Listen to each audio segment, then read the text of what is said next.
semuanya. Dalam kesempatan kali ini, saya akan membawakan materi mengenai tindak tutur dan peristiwa tutur dalam kajian pragmatik. Kita akan membahas teori dan konsep dasar, memberikan contoh fenomena bahasa, mengidentifikasi masalah yang ada, serta menawarkan solusi untuk lebih jelasnya. Mari kita mulai dengan pemahaman konsep dasarnya. Yang pertama, konsep dasar dan teori dasar.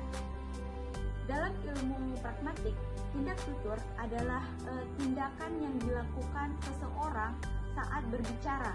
Gagasan ini pertama kali diperkenalkan oleh J.L. Austin pada tahun 1962 dalam buku How to Do Things with Words. Menurut Austin, ketika bertutur, kita tidak hanya berkata-kata, tapi juga melakukan sesuatu tindakan.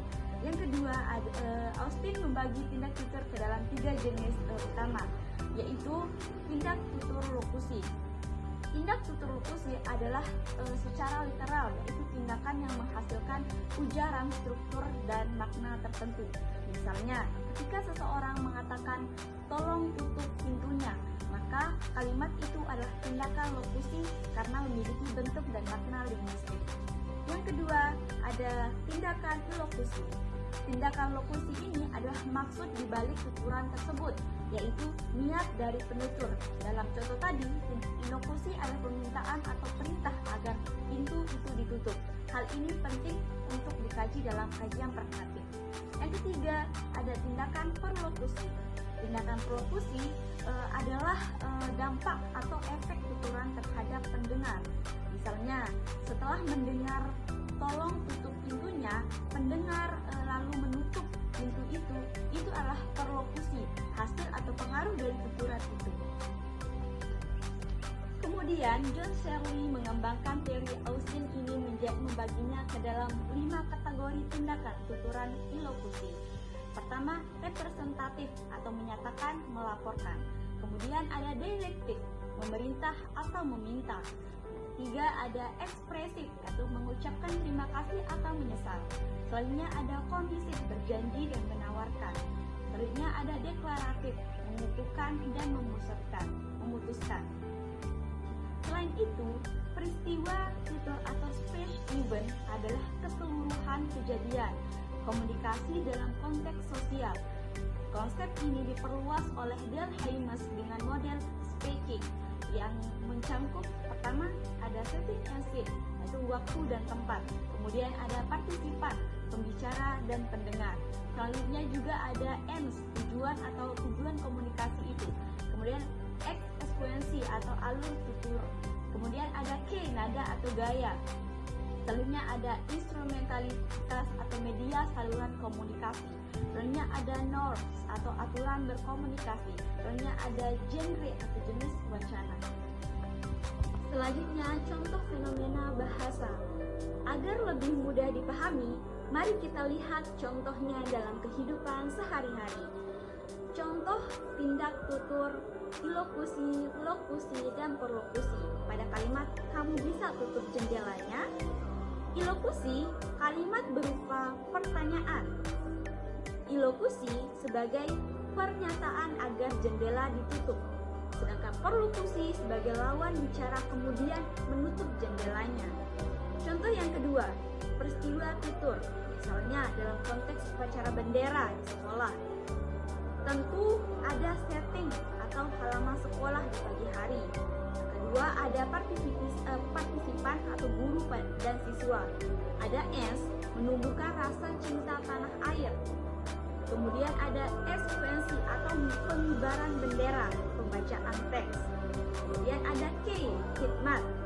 Kemudian instrumentals atau lisan pengeras suara. Ada norms, berdiri saat lagu Indonesia Raya. Ada genre, wacana atau resmi dan semi formal. Selanjutnya, masalah yang sering muncul. Beberapa masalah pragmatik sering ditemukan di antaranya. Pertama, ada kesalahpahaman terhadap ilokusi.